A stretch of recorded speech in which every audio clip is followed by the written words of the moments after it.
스포츠 축제에 막을 내렸죠. 우리 선수들 정말 대단했습니다. 근데 이 스포츠 스타들, 스포츠 선수들 보면 내 몸의 한 부위를 희생해가면서까지 그렇죠.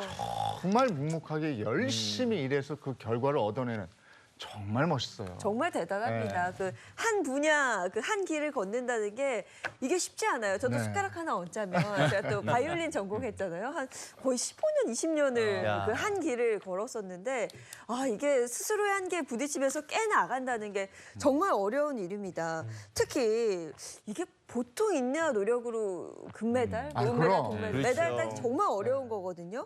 자기 분야에서 세계 최고가 된 거니까 이런 분들은 그 컴플렉스라는 것 자체가 없지 않을까? 뭐 그런 생각도 저는 했었습니다. 극복했겠지.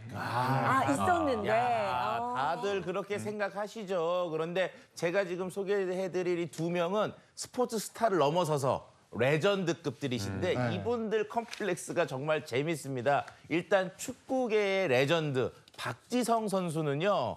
작은 키 그리고 평발이 컴플렉스라고 하고요.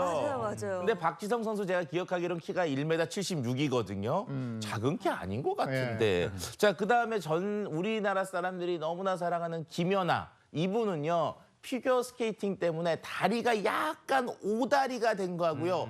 당근을 못 먹는 게 컴플렉스라고 합니다. 당근을 싫어한다. 이건 뭐 좀 귀여운데요. 네. 귀여워. 네, 어쨌든 그 선수들이나 그 예술의 우뚝 선 분들 보면 그 어떤 한계를 극복한 그 정신력과 노력 정말 그건 대단합니다. 네, 맞습니다. 근데 이런 레전드 스포츠 스타들도 이런 컴플렉스가 있다라고 고백을 했는데 이게 컴플렉스 때문에 고민하시는 분들 많을 것 같아요. 우리 주변에도. 아니나 다를까 실제로 한 설문조사 그 결과를 보시면요.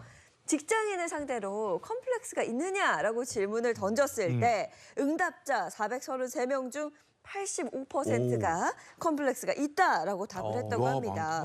사실 오늘 그 컴플렉스 관련해서 건강구독 시작하고 또 문을 열게 된 이유가요. 한 시청자분의 건강 고민 때문입니다. 이것 때문에 이혼 위기까지 찾아왔다고 하는데요. 어떻게 된 일인지 사연 먼저 보겠습니다. 안녕하세요. 결혼한 지 3년이 되어가는 40대 남성입니다. 한창 코로나19가 기승을 부리던 때 연애를 해서 마스크를 쓰고 봤던 때가 더 많았던 저희 부부는 결혼 이후에 큰 난관에 부딪혔습니다. 어머, 이 어머, 어디 하수구 공사하는 거 아니야, 여보? 무슨 냄새가 난다고 그래? 나 잘 모르겠는데. 아니야, 전부터 계속 느꼈던 거긴 한데 요즘 더 심해. 이 냄새 때문에 나 머리 아파 죽겠네, 정말. 아내가 그렇게 질색팔색하는 그 냄새의 원인, 네, 사실 그 냄새는 제 입에서 나는 냄새입니다. 연애할 때는 마스크 쓰고 각종 구강 제품 사용해서 어떻게든 냄새를 감출 수 있었지만 결혼해서 늘 붙어 있다 보니 한계에 다다른 듯합니다. 설상가상 입냄새 때문에 자신이 없어지니 아내에게 가까이 다가가는 일을 피하게 되고요. 그렇다 보니까 마음이 식었다는 오해를 사게 돼서 지금 이혼 얘기까지 나오고 있는 상황입니다. 아이고. 어떡해요. 아니, 뭐 제가 사연대로 연기를 하긴 했는데 입냄새가 어느 정도나 좀 심하길래 뭐 이혼 얘기까지 나오는 걸까요? 이게 관련돼서요. 이게 2000년 전에 쓰여진 탈무드에도 관련된 구절이 있습니다. 그렇죠. 아까 네. 말했던. 남편의 입냄새를 참고 살라고 하는 것은 여인에게 아주 크나큰 저주와 같다. 이혼을 찬성한다. 아니 탈무드 그러면 세계적으로도 정말 좋은 얘기, 아름다운 얘기들이 많이 나와 있는 책인데 에이 설마 거기에서 입냄새 때문에 이혼 찬성한다는 말 그런 말 있겠어요? 없을 것 같은데. 아무래도 이제 학자들은 그 부분에 대해서는 이제 건강에 대한 다른 해석이라고 보고요. 그 지금 현실에 그 얘기를 고스란히 가져온다 하더라도 실제로 대인관계 그리고 가족관계에서 그 냄새라는 부분이 꽤 많은 부분을 차지할 수밖에 없습니다. 개인의 이제 이미지나 인상을 결정 지을 뿐 아니라 악영향을 또 줄 수 있기 때문에 그 중요성이라는 건 정말 두말할 나위가 없겠죠. 근데 주변에서 보면 구취가 유난히 심한 친구들이 있어요. 근데 대놓고 야야 너도 절로 와 입냄새나 맞아요. 네. 참 그렇단 말이죠. 근데 본인이 그걸 모르니까 그렇겠죠. 막 떠들어. 그리고 주변에 다 힘든데. 어렵네요. 네, 그렇습니다. 사실 지금 사연을 주신 분처럼 이 구취의 문제성을 본인이 자각하고 계신 분들이 계시기도 하지만 이 많은 분들이 사실 본인의 입냄새에 대해서 전혀 인식을 못 하시는 분들이 꽤 많습니다. 사실 그 이유가 이 후각신경의 피로 때문인데요. 이 신경들이 자꾸 같은 문제에 노출되다 보니까 민감도가 떨어지는 거죠. 우리가 예를 들어보면 한여름철에 매미 소리 굉장히 시끄럽잖아요. 네. 이 매미 소리가 처음에 들렸을 때는 너무 거슬리고 신경이 쓰이다가 그게 반복적으로 노출되고 그리고 또 다른 일에 좀 집중하다 보면 사실 매미 소리를 듣지 못합니다. 그리고 나중에 매미 소리가 들렸었네라고 이렇게 나중에 추후에 느끼시는 경우들이 있는데요. 사실 이런 것과 마찬가지입니다. 이런 것들을 감각의 피로라고 하게 되는데요. 예, 감각 중에서도 특히나 이런 감각 피로도가 높은 것이 이 후각이라고 합니다. 그렇기 때문에 이 후각이 지속적으로 장시간 이런 구취에 노출되다 보면 그런 피로 때문에 본인의 약간 구취를 느끼지 못하는 경우가 발생하게 되는 것이죠. 그리고 이 구취라는 게요, 어느 날 갑자기 하루아침에 심하게 막 냄새가 나기 시작하지 않습니다. 가랑비에 옷 젖듯이 서서히 심해지게 되거든요. 대부분은 뭐 약한 구취에서 시작을 하는데 이때 거의 방치를 하기 때문에 점점 심해지는 경향들이 있습니다. 네. 근데 구취하니까 생각나는 게 요즘 연인들은 그 삼겹살 먹거나 데이트 가면 꼭 물어본대요. 오늘 나랑 뽀뽀할 거야? 물어봐서 안 할 건데 이러면 그때 이제 마늘이다. 아우, 양파 드라마에서 먹다고 봤다. 하더라고요. 근데 근데 양파 같이 먹으면 괜찮아. 다 적었는데. 그래도 맡아줄 수 있으니까 맡을 수 있어서 그런지. 근데 지금 말씀드린 것처럼 뭐 마늘이나 양파 사실 많이 먹게 되면 그 입냄새가 좀 한동안 오래 가거든요. 네, 그렇습니다. 그런데 사실요, 이런 구취, 입냄새는 굉장히 흔한 질환, 흔한 증상이라고 할 수가 있습니다. 실제로 한 보고서에 따르면요, 성인 가운데 50% 이상이 이런 입냄새를 가지고 있다라고 하는 결과도 있습니다. 물론 개인마다 차이가 있기는 하지만 나이가 들면서 점점 더 심해지는 양상을 갖고 있기도 하고요. 따라서 아무래도 구취, 구강 관리에 철저한 관리와 신경을 쓰셔야 할 때인가 아닌가 싶습니다. 네, 중요합니다. 네. 자, 그러면 구독 영상 살펴본 다음에 본격적으로 얘기 나누도록 하겠습니다. 첫 번째 구독 영상 업로드 해주세요.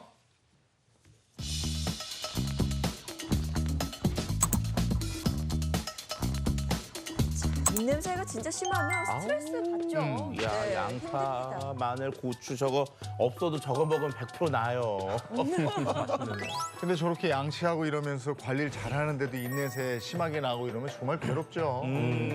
아유, 참 그런데 저 사람들 저런 얼굴 표정 보면은 아휴, 진짜 좀 죄송하기도 하고 네. 좀 피해야 될 것 같기도 하고 그래요. 네, 근데 앞서 이야기했던 것처럼 구취는 그 정작 당사자인 내가 모르는 경우가 좀 네. 많아서 괜한 오해를 사는 것도 있는 것 같습니다. 냄새 때문에 나랑 대화를 좀 꺼리는 건데, 이 사람이 나를 싫어하나? 내가 뭐 실수했나? 뭐 이런 생각할 수 있는 거거든요. 근데 냄새가 좀 심하면 사실 싫긴 하잖아요. 근데 이와 관련돼서 연구를 해봤는데요. 어떻게 내가 구취가 있는지 알게 된 경로를 한번 물어봐 왔습니다. 남성들은 대부분 타인의 지적이었습니다. 네. 근데 여성분들은 일단 본인들이 예민해가지고 먼저 구취가 있구나를 인지를 했는데요. 중요한 게 그럼 이 두 그룹 남자 여자 과연 평소에 관리를 안 했냐? 절대 그렇지 않습니다. 물어본 대부분의 사람들이 하루 평균 2회 이상의 칫솔질을 했다고 하고요. 또 불쾌함을 느끼면 수시로 했다고 그럽니다. 그리고 구취를 잡기 위해서 구강 청결제를 사용을 하던 어찌됐든 이 구취를 잡기 위해 노력을 했는데 남성들은 그렇게 타인한테도 냄새가 난다 얘기를 많이 들었다고 합니다. 네. 근데 이게 근본적인 원인을 제거하지 않는 이상은 구취를 없애기가 힘들다는 건데. 네. 그래서 내가 지금 구취가 나는지 안 나는지 판단하는 게 중요한 것 같아요. 어떻게 파악할 수 있습니까? 네, 아무래도 이제 일상생활에서 지장이 있을 정도로 구취가 난다면 전문 기관에 찾아가서 정밀한 검사를 받는 걸 추천해 드리지만 우리가 또 현대 사회 바쁜 현대사에 살고 있기 때문에 집에서 직접 간단하게 테스트할 수 있는 방법이 크게 3가지가 있습니다. 그중에 이제 첫 번째 하나를 소개시켜 드릴 건데 바로 요 손등을 이용하는 방법입니다. 손등? 쉬워요. 그 손등을 제 혀를 이용해서 이렇게 손등을 핥고 3초만 완전히 침이 마르기 전까지 기다려서 이렇게 방송이 좀 그런가요?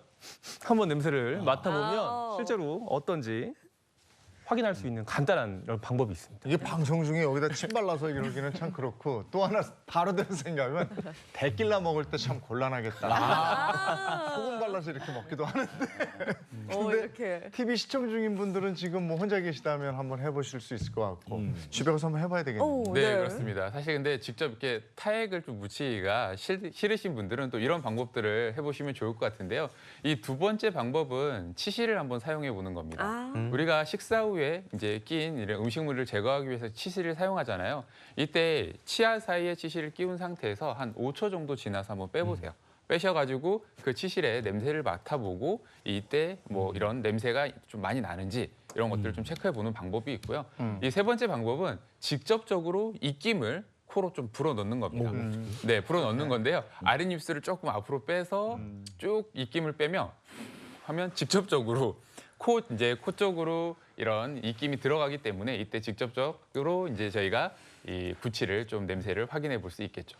지금 뭐 사실 방송 중에 해보기 좀 민망하긴 한데 이렇게 하면 나지 않아? 네. 이렇게 하면? 이렇게. 네. 근데 앞서도 얘기를 드렸듯이 이게 내가 모르는 경우에 정말 민망한 상황이 있을 수 있거든요. 한번 집에서 해보시고 있다면 고치면 됩니다. 그렇죠? 구취를 잡으면 되는 거니까 그 해결 방법 오늘 좀 들으면서 알아보셨으면 참 좋을 것 같아요. 네, 맞습니다. 실제로 구취를 전문으로 보시는 분들 같은 경우에는요, 여러 가지 기계라든지 장비를 통해서 객관적인 수치를 평가를 해볼 수도 있지만요, 문진을 통해서 상황이 어떤지를 평가해 보기도 한다고 합니다. 예를 들자면 음주라든지 흡연, 그리고 음식물을 어떤 거를 섭취하는지에 대해서도 물어보면서 평가를 한다고 하고요. 또 뿐만이 아니라 혹시 연인 관계에서 뭐 키스를 기피하는 것 같지는 않은지 아니면 대화를 상대가 기피하는 것 같지는 않은지 이런 여러 가지 항목들을 평가를 함으로써 징후들을 살피고 있다고 합니다. 야, 이 사회생활 하기 진짜 힘든데 정말 많은 걸 고려해야 되잖아요. 그런데 저도 사회생활 하면서 보면은 어떤 분 같은 경우 좀 심해졌다가 좀 좋아졌다가 이런 경우들 많거든요. 이게 변화가 생기는 이유가 뭘까요? 네, 구취를 유발하는 원인 90%가 구강 안에서 일어나는데요. 첫 번째는 역시나 청결하게 관리가 안 돼서 그런 게 대부분이고요. 그 다음으로 충치, 뭐 풍치, 치주염, 구강 내에 생기는 궤양 등에 의해서 냄새가 많이 납니다. 그리고 이빨 안에 있는 보철물질 때문에 냄새가 나기도 하고 을치, 틀니 같은 것들이 잘 관리가 되지 못해서 많이 나는데요. 또 하나 입냄새를 많이 차지하고 있는 게 바로 혀 위에 쌓여 있는 설태입니다. 그렇죠. 설탕. 그래 아침에 일어나면은 이 설태가 좀 더 껴있는 것 같은데 그래서 아침에 냄새가 더 나는 것 같은 느낌이 드는군요. 네, 맞습니다. 방송에서 몇 번 입안에 많은 세균들이 살고 있다라고 말씀을 좀 드렸었는데요. 그 입안에서도 가장 많이 서식하는 곳이 바로 이 혀입니다. 혀. 왜냐하면 누구나 이렇게 혀를 이렇게 보면 매끄러운 타일, 대리석까지 생기지 않았죠. 카페트처럼 울퉁불퉁합니다. 그 혀에 있는 유두 돌기 틈새 사이에 세균들이 증식을 하는데요. 이게 장시간 쌓이다 보면 이제 백태라고 하죠. 흰색으로 층이 쌓이면서 하얗게 노랗게 나타나기도 합니다. 그래서 혓바닥을 각종 이물질, 세균에 껴있는 걸 잘 제거해 주는 게 굉장히 중요한데 아까 여담으로 치아 그 입냄새를 확인하는 방법으로 치실을 이용하는 방법을 말씀드렸는데요. 이 혓바닥 관리 함께 이 치실도 함께 관리하면 구취 관리하는 데 조금 더 도움이 좀 될 수 있습니다. 네, 그래서 양치질 할 때 그 혀도 같이 닦아주기도 하고요. 요즘에는 이제 아주 어린 아이들도 이렇게 양치를 시켜서 엄마 아빠들이 해봐 해서 혀도 같이 닦아주더라고요. 근데 이거 잘하고 있는 거 맞죠? 네, 설태 관리를 해주신다라는 부분들은 굉장히 잘하시는 부분인데요. 근데 많은 분들이 이 설태를 제거하기 위해서 이 칫솔을 이용하시는 경우들이 많으세요. 근데 칫솔을 이용하다 보면 일단은 설태를 제대로 제거하기 위해서는 혀뿔이 있는 데까지 사실은 이 잘 제거를 해줘야 되는데 칫솔질을 하다 보면 이 구역 반응이 생기면서 구역질까지 나타나게 되고요. 왜요? 그렇죠. 네. 그리고 혓바늘에 우리가 혓바닥에 손상까지 줄 수 있습니다. 그래서 전문적인 약간 기구를 이용해 주시는 게 좋은데요. 바로 이런 이 혀 클리너를 이용해 주시는 게 좋을 것 같습니다. 이 혀 클리너를 이용해 주시게 되면 설태를 사실 안쪽에서 이렇게 닦아주시면 이렇게 설태들이 없어지겠죠. 없어지는데 일단 우선적으로 양치질을 잘 하신 후에요. 혀의 점막을 안쪽부터 혀 끝쪽으로 이렇게 긁어주시면 되는데요. 긁어주시면 되는데 이게 4회에서 5회 정도 굉장히 좀 부드러운 이제 느낌으로 해주시는 게 좋습니다. 이것도 너무 강한 압력으로 주신다면 당연히 우리 안쪽에 있는 혓바닥에 손상을 줄 수 있기 때문에 이렇게 닦아주시면 설태들이 다 없어지게 깨끗하게 없어지겠죠. 이 설태 제거만 잘 해도 구취 제거에 효과가 있다 이런 얘기고 또 하나가 나이가 들수록 침이 잘 돌지 않는다 이런 얘기 많이 듣는데요. 나이 들수록 왜 구취가 점점 심해진다 이런 얘기도 해주셨으니까 침이 다 잘 돌지 않는 것과 구취와 관계가 있는 거예요. 네, 입안 건조와 사실 구취는 굉장히 연관성이 큽니다. 그래서 나이가 드시면서 침 분비가 잘 안 되면서 입안 건조가 생겨서 구취가 생기는 경우들도 있고요. 혹은 이 구강 청결제를 반복적으로 사용하다 보면 이것 또한 입안의 건조를 일으키게 되는데요. 입안이 건조하게 되면 우리 몸에서 유해균, 그러니까 현기성 박테리아들이 많이 생기게 됩니다. 이것들이 산화하는 과정에서 이런 부패 가스들이 생기면서 입냄새를 악화시키게 되는데요. 그래서 평소 입이 마르지 않도록 관리해 주시는 것이 무엇보다 중요합니다. 그러려면 일단 침샘 관리를 해야 되겠죠. 우리 몸에는 침샘이 3가지의 침샘이 있는데요. 혀밑샘, 귀밑샘, 턱밑샘 이렇게 좌우로 3개씩 총 6개가 있습니다. 그래서 이곳을 수시로 조금 자극을 해주신다 그러면 침 분비를 잘 활성화시킬 수 있기 때문에 입마름의 증상을 좀 완화시킬 수 있는데요. 그래서 우리가 침샘을 자극해 줄 수 있는 혀 운동법을 조금 알려드리려고 합니다. 그래서 우선 이 턱밑샘은 턱 아래에 좀 깊숙이 있기 때문에 직접적으로 자극이 어렵기 때문에 귀밑샘과 이 혀밑샘을 자극해 보려고 하는데요. 가장 먼저 가장 많은 침이 나오는 귀밑샘을 한번 자극해 볼게요. 귀밑샘은 귀 뒤쪽부터 턱 아래쪽에 있는 이 부분인데요. 직접적으로 이렇게 자극을 해주는 방법도 있지만 이 혀를 안쪽에, 입 안쪽에 이 귀밑샘에 나오는 그 침 분출구가 있기 때문에 그 안쪽을 자극해주면 되는데요.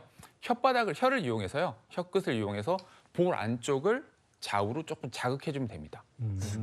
근데 정확한 위치를 잘 모르겠어요. 볼 안쪽? 여기 맞나요? 네, 정확한 위치는요. 이게 이제 입이라고 가정을 하면 양쪽 치아, 특히 이렇게 위에 어금니, 상악 어금니 뒤쪽에 있습니다. 이쪽에 있는데 혀로 거기를 타격하기가 말처럼 쉽지 않습니다. 대신에 이 연조직이기 때문에 주위만 자극이 돼도 충분히 개구부에 그 소통을 도와줄 수 있기 때문에 혀로 이렇게 볼을 이렇게 자극하는 것만으로 도움이 되고요. 혀밑샘도 있습니다. 혀밑샘은 우리가 혀 밑에 이제 선이 하나 있죠. 그렇죠. 네. 혀 뿌리를 이렇게 몸 이렇게 안쪽으로 턱 밑쪽으로 이렇게 집어넣어서 이렇게 이런 식으로 자극을 하면 여기를 자극한다는 느낌으로 이렇게 자극을 하면 어때요? 입안이 조금 촉촉해지는 그런 느낌이 좀 들지 않으십니까? 예.